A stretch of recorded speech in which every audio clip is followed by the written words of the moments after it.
भेजा तानी एगो खास उपहार हो। नया साल खातिर लाल सलवार हो। Prince Vibes. लाल सलवार हो।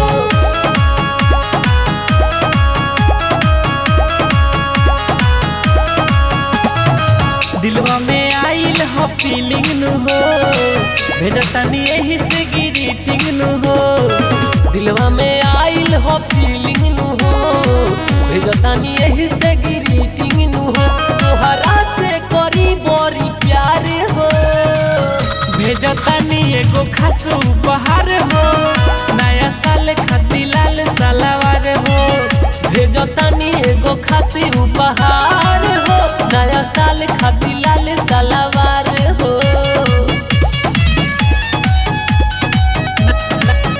नया साल खातिर लाल सलवार हो।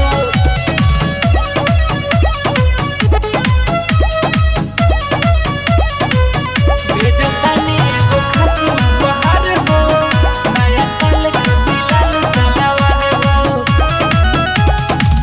सज के सवर के रानी नदिया किनारे अइह तू अइह।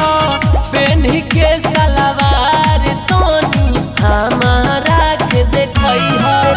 हम करब तोहर इंतजार हो। भेज तानी एगो खास उपहार हो। नया साल खातिर लाल सलवार हो।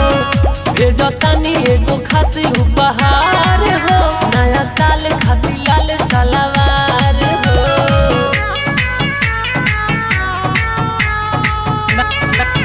नया साल खातिर लाल सलवार Music हो। by Prince Vibes. लाल सलवार हो।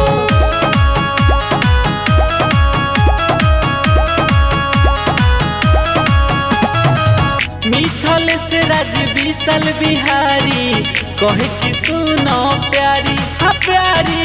2022 में ख्वाहिश पूरा करी हो। चुमा दी हो धके अकवारी। हमर सोचल करी हो जन बेकार हो। भेज तानी एगो खास उपहार हो। नया साल खातिर लाल सलवार हो। भेज तानी एगो खास उपहार हो। नया साल खातिर लाल सलवार हो। फाइल रिकॉर्डिंग स्टूडियो राजापट्टी कोठी।